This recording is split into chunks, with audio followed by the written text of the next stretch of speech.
भट्टी साहब, आपसे सबसे पहले जानना चाहूँगी, बड़ा कन्फ्लिक्टिंग मामला, और एक तरफ तो इंतखाबी धांधली से मुतल्लिक तहफ़्फ़ुज़ात का इजहार किया, लेकिन दूसरी जानिब फिर जो साइफर साजिश है उसको झूठ भी करार दे दिया। अब फ़ायदा हुआ है, नुकसान हुआ है, क्या हुआ है इसका तहरीक इंसाफ को? मैडम शेख, सबसे पहले तो आला हजरत ज़ाते अक़दस, ज़ाते बाबरकत, पिसरे साइफर, पिसर बाप को कहते हैं, पिसरे साइफर, असद मजीद बैठक की शान, साइफर बयानिए की जान, जिसे रोज़ याद करे मेरा कप्तान, जिसे जाने पूरा पाकिस्तान। इस डोनाल्ड लू को देखा, काफ़ी देर देखा, बोलते देखा और देखने के साथ सुना भी। हमने इसको इतना देखा जितना देखा जा सकता था, लेकिन फिर भी दो आंखों से कितना देखा जा सकता था। मैडम शेख, उस डोनाल्ड लू को देखा जो हमारे कप्तानियों के लिए जून की लू और पीडीएम वालों के लिए मुश्कबू। उस डोनाल्ड लू को देखा मैडम शेख, जो पाकिस्तान में अब इतना मशहूर हो गया है कि अगर इलेक्शन लड़े तो फॉर्म 47 पर जीत जाए। और मैडम शेख,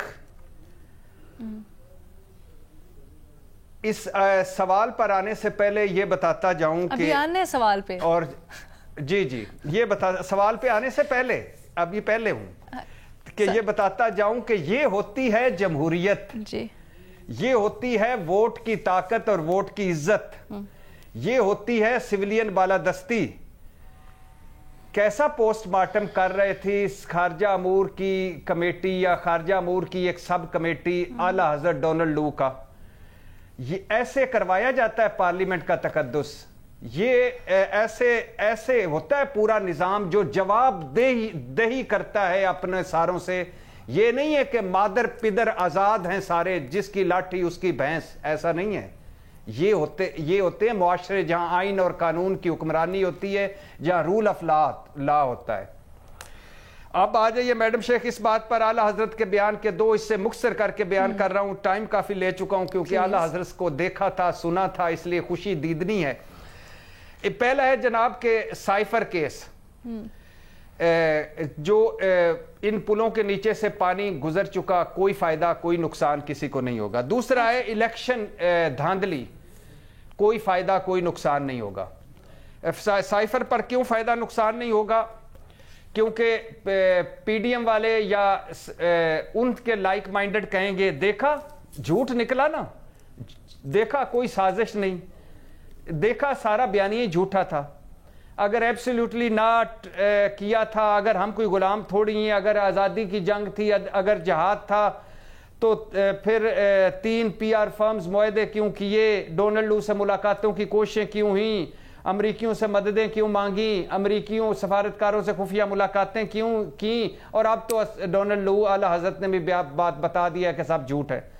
दूसरी तरफ से कहा जाएगा डोनाल्ड लू ने और क्या कहना था, 70 मरतबा जो अमरीकी रिजीम चेंज किया अमरीका ने, पूरी दुनिया में कभी अमरीका ने माना? 126 मरतबा जो अमरीका ने रिजीम चेंज करने की नाकाम कोशिश की, कभी माना? क्या अमरीका अब आपको कहता कि हाँ मैंने इमरान हुकूमत तब्दील की है?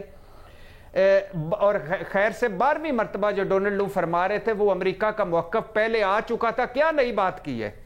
इसी यही आना था, इसी जवाब की तवक्को थी। लिहाजा ये चूंकि साइफर सूफर सारा मामला हो चुका, तो इसका ये दोनों धड़े अपने अपने उठाएंगे। जहां तक इलेक्शन की बात है, 2 जुमले मैडम शेख जल्दी प्लीज।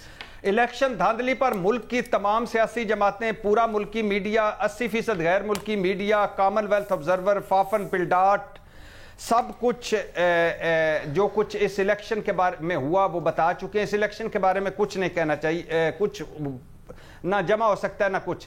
हाँ, रमजान अल मुबारक की पुरनूर घड़ियों में जो डोनाल्ड लू साहब ने फरमाया कि उन्होंने इलेक्शन डे से पहले, इलेक्शन डे वाले दिन, इलेक्शन डे के बाद धांधली, नताइज, गिनती, पोलिंग स्टेशन तक रसाई, पुरतशद्दद वाकयात, इंटरनेट बंदिश, सब कुछ कह के खोता खूह में डाल दिया कि ये सारा कुछ तो करना है इलेक्शन कमीशन ऑफ पाकिस्तान ने, लिहाजा इस पर भी कोई फायदा और कोई नुकसान नहीं। अमेरिका ने नहीं, बट उन्होंने ये बड़ी स्टेटमेंट दी है ना, पाक अमेरिका ताल्लुकात पर असर पड़ सकता है। बट भट्टी साहब, मुझे तो बिल्कुल मुख्तसर ये बताइएगा, दोनों चीजें अगर तो डोनाल्ड लू, सिर्फ कैच सिचुएशन इसमें ये है, अगर तो डोनाल्ड लू का बयान साजिश से मुतल्लिक सही है तो फिर इंतखाबी धांधली वाला भी सही होना चाहिए। तो ये नहीं कर सकते ना कि आप उस बयान को माने लेकिन उस बयान को ना माने, क्योंकि दोनों आपस में कॉन्ट्रडिक्ट करते हैं। तो इंतखाबी धांधली वाला अगर सही है तो फिर साजिश वाले बयान को भी सही माने। हाँ जी मैडम शेख, आप अगर लॉजिकल गुफ्तगू पहली मरतबा कुर्बे क़यामत की निशानी आपसे एग्री करता हूँ कि लॉजिकल अगर करें तो फिर तो आला हज़रत डोनाल्ड लू एक जो फरमा रहे हैं दोनों हिस्सों को देखें इसी लॉजिक के। लेकिन यह भी तो हो सकता है कि आला हज़रत डोनाल्ड लू पहले झूठ बोल रहे हो फिर सच बोल रहे हो, और यह भी तो हो सकता है कि पहले वो अपना अमरीकी सारा कुछ छुपा रहे हो और दूसरे पे राय दे रहे हो। अच्छा, जाहिर है वो अपनी पार्लियामेंट को जवाब देते, वहां ये थोड़ी कह सकते थे कि सब कुछ इलेक्शन सही हुए।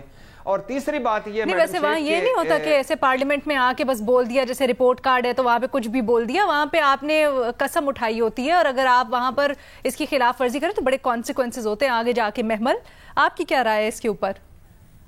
वाह मैडम शेख, देखिए लीना, हाँ सही है, पर्जरी के बड़े वहाँ पर संगीन नताइज होते हैं भाई, ऐसे थोड़ी। नहीं मैडम शेख, यानी हमारे यहाँ ये क्यों नहीं होते मैडम शेख? जो हमारे जनाब स्पीकर ये हैं वो जराए, यहाँ क्यों नहीं संगीन नताइज होते? होने चाहिए। महमल, क्या राय रखती हैं आप? जी लीना, मेरे तो ख्याल में ये इनके बयानिए को और हर चीज़ को नुकसान हुआ है। उसकी वजह ये है कि देखिए डोनाल्ड लू ने तो हमें कोई वो नई बात तो नहीं बताई, ये तो बात दुरुस्त है। उन्होंने हमें वही बात बताई है जो इस प्रोग्राम में कई बार हो भी चुकी है कि साइफर के बारे में जो इमरान खान साहब कहते थे वो एक हकीकत नहीं, फसाना था, और डोनाल्ड लू ने तो उसको कहा कि ये कॉन्स्पिरेसी एक मुकम्मल झूठ है। उन्होंने तो ये अल्फाज जो है सख्त इस्तेमाल भी किए। लेकिन ये चीज़ मेरे लिए कोई शॉकिंग या रिवीलिंग नहीं है। मेरे लिए जो शॉकिंग चीज़ है वो ये है कि जिस तरीके से ये इतने एक सीनियर पोजीशन के ऊपर एक यूएस डिप्लोमेट है बाइडेन एडमिनिस्ट्रेशन के, उन्होंने ये बताया कि उनको डेथ थ्रेट्स मिली हैं और उनकी फैमिली को डेथ थ्रेट्स मिलती आ रही हैं जब से ये सारी फॉल्स एलिगेशंस लगी हैं, और पुलिस की इन्वॉल्वमेंट भी इसके अंदर है। ये बात जो है वैसे तो as a Pakistani women journalist मेरे लिए ये शॉकिंग नहीं होना चाहिए, क्योंकि आपको याद होगा कि अगस्त 2020 में हम वुमेन जर्नलिस्ट ने एक स्टेटमेंट निकाली थी जिसके अंदर हमने ये बात की थी कि हमें जिस तरीके से हरासा किया जाता है, हमें जिस तरीके से ट्रोल किया जाता है, उसके अंदर हमें साथ साथ सेक्सुअलाइज्ड अब्यूज, रेप थ्रेट्स और डेथ थ्रेट्स दी जाती हैं। तो ये चीजें हमने तो यहां पर देखी है कि पीटीआई का एक ये टैक्टिक है, एक ये बुलिंग टैक्टिक है कि जो भी उनका कोई क्रिटिसाइज करे या कोई ऐसी चीज जो उनको लगती है कि ये हमारे हक में नहीं जाती तो वो उसके साथ ऐसा ही करते हैं। शॉकिंग मेरे लिए इसलिए है कि जैसा कि मैंने कहा कि ये एक अमेरिका के जो है वो असिस्टेंट सेक्रेटरी ऑफ स्टेट है, उनको एक साइफर की कॉन्स्पिरेसी के ऊपर और उनकी फैमिली को डेथ थ्रेट्स देनी शुरू कर दी। तो एक तो ये मैं जरूर कहूंगी कि पाकिस्तान में जो लोग बैठे हैं, जर्नलिस्ट हैं, वैसे इनके जो क्रिटिक्स हैं, अपोनेंट्स है पीटीआई के, उनको वैसे सलाम कि वो ये सब कुछ जो है कितने सालों से बर्दाश्त कर रहे हैं। लेकिन मसला ये लीना होता है इस बुलिंग टैक्टिक का कि ये एक हद तक तो, एक लेवल तक तो ये काम करती है, कुछ लोगों पर तो ये काम करती है, लेकिन जब इनको कॉल आउट किया जाए या उस बुलिंग का जो है उससे एक बड़ा बुली आ जाए जो इनको जो है फिर वो सबक सिखाता है, तो फिर इनके साथ जो है ना वो एक मसला हो जाता है। अब मसला क्या है कि पीटीआई के बारे में एक ये इमेज बन गया, एक तासुर बन गया कि वो कोई किसी से आप पॉजिटिव एंगेजमेंट नहीं करेंगे जब तक कि ये उनके हक में ना कोई चीज है। अच्छा, अब इलेक्शन के ऊपर भी मैं जो है बात करना इसलिए चाह रही हूँ। एक तो बयानिया का तो यहाँ हो गया, दूसरी चीज मैंने आपको कहा कि मुझे शॉक मिला है वैसे ओवरऑल जो ये वाली बात है। बिल्कुल सही, इलेक्शन बिल्कुल। अच्छा, अब इलेक्शन के ऊपर आ जाए।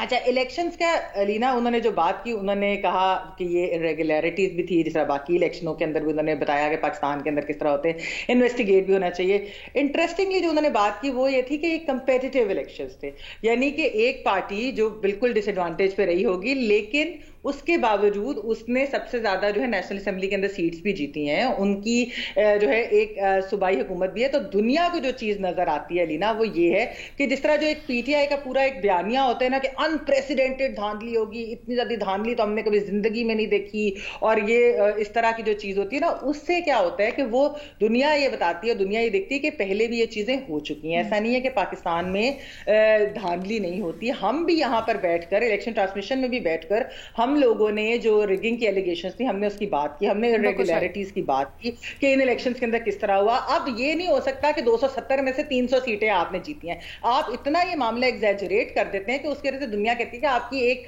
सूबाई हुकूमत भी बनी है, आपकी नेशनल असेंबली में भी सीटें ज्यादा है, आप एक वैसे यानी कि मेजॉरिटी भी है, तो आपके साथ हुआ, आपके साथ प्री पोल रिगिंग भी हुई, आपके साथ बाकी भी ह्यूमन राइट्स और फंडामेंटल राइट्स, उन्होंने सारी बात की है। लेकिन ऐसा नहीं है कि ये बांग्लादेश की तरह के ऑपोजिशन ही नहीं है वहां, या पुतिन का भी इलेक्शन उठा के देख लें वहां पर क्या रिजल्ट्स है, तो ये उस तरह के रिजल्ट्स नहीं थे। तो ये बिल्कुल उस तरह की मिसाल है लीना, कि जिस तरह हम कई दफा आपस में भी बात करते हैं कि यहाँ पर करप्शन केसेस के ऊपर कि जी क्या करप्शन नहीं है, ये केसेस क्यों नहीं जाके अदालतों के अंदर, जब असल में उनके ऊपर होता है तो वो कुछ नहीं निकलता उनमें से, क्या कोई ऐसी चीज नहीं है। लेकिन वो क्या होता है कि एग्जैजरेशन एक तो इतनी होती है, दूसरा ये कि वो वीक केस इतना बनाते हैं। तो ये जो पीटीआई ने इस तरह की एग्जैजरेशन की है ना, तो वो दुनिया के सामने वो चीजें मेरे ख्याल में अच्छा भट्टी साहब कुछ जवाब देना चाहते हैं आपको? मैं आती हूँ एक सेकंड, मैं आती हूँ भट्टी साहब एक मिनट, महमल कंप्लीट कीजिएगा।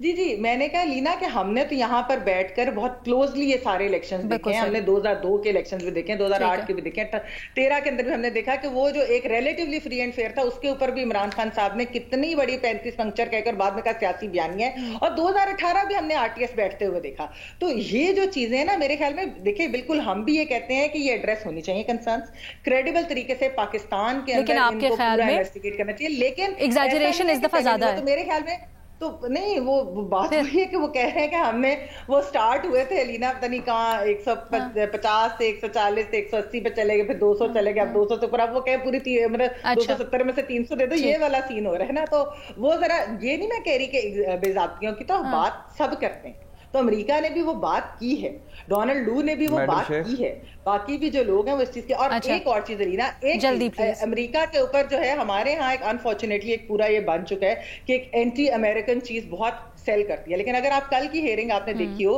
तो बहुत ज्यादा प्रो पाकिस्तान वहां पर अमेरिकियों की तरफ से बात की गई, यानी पाकिस्तान के हक में। अगर जमहूरियत की बात हुई, फंडामेंटल राइट्स की बात हुई, ह्यूमन राइट्स की बात हुई, इलेक्शन इरेगुलरिटीज की बात हुई, तो वो अमेरिकियों की जानिब से भी हुई। और उसकी वजह क्या है लीना, आप मुझे बताएं कि क्या आप पुतिन से ये वाली चीजें आप एक्सपेक्ट कर सकते हैं, जिनको हम बड़ा इस तरह की बात करते हैं, जो इस तरह के अथॉरिटेरियन स्टेट्स होती है वो नहीं बात करती है। इसीलिए अमेरिका में जो भी है, बेशक लिप सर्विस हो कुछ भी हो, वो बात जरूर करते हैं एक जमहूरी अमल की, वो यूरोपियन कंट्रीज भी करती है। इसीलिए पीटीआई उनको कहती है कि जी आईएमएफ के ऊपर आप प्रेशर डालें। इसलिए पीटीआई के सपोर्टर्स हैं वो ऑनलाइन पिटीशन डालते हैं कि जीएसपी प्लस जो है वो आप यूरोपियन यूनियन को कहते हैं। ये जो वेस्टर्न ममालिक है ना, कम से कम ये जमहूरियत और इन चीजों की बात करते हैं। तो मेरे ख्याल में हमें ये चीजें भी एक्नॉलेज करनी चाहिए। ओके, भट्टी साहब कुछ कहना चाह रहे हैं इलेक्शंस वाले पॉइंट के ऊपर? जी भट्टी साहब। डोनाल्ड लू एक तीसरे दर्जे का एहलकार अमेरिका है, उसको लेकर आप कह रहे हैं कि इस इलेक्शन में सिर्फ बेज़ाब्तगियां हुई हैं, या ये इलेक्शन पिछले इलेक्शनों जैसा है? खुदा के लिए कुछ इतना करें, इतना इसको रखें, अंडर एस्टिमेट करें। बुग़्ज़े इमरान एक अलहदा बात है, बुग़्ज़े तरीके इंसाफ कोई अलहदा बात हो सकती है, आपके लाइक माइंडेड हों कोई अलहदा बात हो सकती है। कि पार्टी सरबराह जेल में पहले भी था, अब भी था। पार्टी सरबराह चलो छोड़ दें, जेल में बल्ला नहीं है, तो पूरी पार्टी टूट गई है, एक कॉर्नर मीटिंग की इजाजत नहीं है, ऊपर से क्रैकडाउन है, इंसानी हकूक और चादर चार दीवारी, ऊपर से तजवीज़ कुनंदे, तायद कुनंदे, उम्मीदवार, कागजात नामजदगी, उसके बाद जिस तरह फॉर्म 45, फॉर्म 47, उसके बाद जिस तरह ये रिकाउंटिंग, उसके बाद जिस तरह ये मखसूस नशिस्तें, क्या करना चाहते हैं आप? डोनाल्ड लू ने जो कह दिया है, तो अब ये देखो दुनिया के साथ डोनाल्ड लू की क्या हैसियत है भाई? वो इसलिए वहां पे पहुंचा हुआ था, वो इसलिए वहां पहुंचा हुआ था कि उसने एक साइफर पे मीटिंग की थी। हमारा ये कल्चर है कि हाल बरोक आए, हमारे जरदारी साहब आगे हाथ बांध के खड़े होते हैं, रेमंड डेविस आए, हमारा पूरा निजाम लेट जाता है। भाई डोनाल्ड लू की क्या हैसियत है? अपने सज्जे खब्बी साइड पे दिल पे हाथ रख के कहें कि अगर ये पुराने इलेक्शन जैसे हैं तो मुझे कोई एतराज नहीं, आपकी राय एहतराम है। प्लीज मुख्तसर रखिएगा महमल, ताकि मैं बाकी सबकी राय भी शामिल कर सकूं। पूरा हमला हुआ है, नहीं उन्होंने पूरा एक अटैक किया है। आई एम सॉरी, मैं इसका जवाब देना चाहूंगी। पहली चीज तो ये है कि जो ये बात है कि हाँ हमें ये अमेरिका या ये ह्यूमन राइट्स दूसरी चीजों पे ना बताएं, क्योंकि वाकई पैलेस्टाइन के ऊपर, और ये हम इस प्रोग्राम में मैं खुद ये बात कर चुकी हूँ, 100 दफा ये बात कर चुकी है कि पैलेस्टाइन के ऊपर हो या कश्मीर के ऊपर या इस तरह की जो एक जेनोसाइड हो रही है पैलेस्टाइन के अंदर, वो इनको नजर नहीं आता। लेकिन मैंने इसीलिए ये बात की, मैंने इसीलिए साथ पुतिन की एग्जांपल दिया, और भी ममालिक हैं, हमारे एलाइज भी हैं जो एक्चुअली ना फलस्तीन के लिए कोई बात करेंगे और ना ही वो यहाँ की जमहूरी रिवायात या फंडामेंटल राइट्स या ह्यूमन राइट्स की बात भी करेंगे। तो अच्छा, दूसरी चीज ये है कि वैसे तो अगर डोनाल्ड लू और अमेरिका और ये सारे इन लोगों को इतने बुरे लगते हैं, तो फिर IMF को क्यों, अमेरिका को क्यों कहा जाता है, वहां पे लॉबिस्ट क्यों हायर किए जाते हैं, वहां क्यों कहते हैं आप IMF पे प्रेशर डालें, आप इलेक्शन जो है वो नल एंड वॉइड करार दिलवाएं, आप इस तरह की चीजें करें। GSP प्लस के ऊपर क्यों बातें होती हैं बार बार, अगर वो इतने ही है, वो उनकी मुनाफकत से इतनी ही नफरत है, तो उनसे बात क्यों करते हैं। तो ये भी एक जो चीज है। अच्छा, दूसरी चीज के इलेक्शन जो हैं वो यहाँ पर ये भी उनकी स्टेटमेंट के अंदर भी है कि जिस तरह से ये कंपेटिटिव इलेक्शन और बाज़ाब्ते के ऊपर पहले भी बात हो चुकी है। अच्छा, डिफरेंस क्या है? डिफरेंस ये है कि 9th में किसी जमात ने नहीं किया था, फिर साथ आप ये भी एक्नॉलेज करें वो डिफरेंस जो है। और हम ये बात करते रहे हैं कि इधर स्टेट का डिस्प्रोपोर्शनेट रिस्पॉन्स है 9th में के ऊपर, लेकिन 9th में ना नून लीग ने किया था ना पीपल्स पार्टी ने कभी किया था। उनके साथ भी यानी कि मोहतरमा बेनजीर भुट्टो की शहादत हुई, मियां साहब को उसके बाद जो है पैनामा का पूरा चीज है, उनको भी जेल में डाला अपनी बेटी करके, इस तरह के केस। अच्छा, बेटी जो पब्लिक ऑफिस होल्डर नहीं थी, लेकिन उसने भी क्योंकि बाप की सियासत की वजह से उसको भी जेल में डाला गया। तो ये अनप्रेसिडेंटेड जो आप ये ना जो ये डिफरेंस है ना, ये वाला डिफरेंस एक 9th में वाला आता है। अच्छा, दूसरा जो ये पेपर छीनने ये वो जब बात हुई तो केसेस का पता कराया, फखर दुरानी ने इस प्रोग्राम के ऊपर बैठकर बात की और भी लोगों ने बात की, तो कितने केसेस निकले कि एक प्रोपेगेंडा बहुत ज्यादा होता है, एक बहुत ज्यादा इस तरीके से जो है वो एग्जैजरेट। मैंने यही बात की। अच्छा, ये बड़े पर्टिनेंट सवाल है। एक तो किस हद तक एग्जैजरेशन है वो भी मैं आगे अपने पैनलिस्ट के पास लेके जाना चाहती हूँ, मजहर साहब, शहजाद की भी राय इसके ऊपर, और ऑफ कोर्स फिर आपका इनपुट भी। लेकिन ये वाली बात क्या ये जोड़ना दुरुस्त होगा कि क्योंकि 9 में इस पार्टी ने किया तो उसके बाद इलेक्शंस में जो बेज़ाब्तियां हो रही हैं या उनके साथ जो रियासत का सख्त रवैया है वो जस्टिफाइड है। एक छोटी सी ब्रेक दीजिए, इसके ऊपर ज़रा मज़ीद आगे डिस्कशन करते हैं।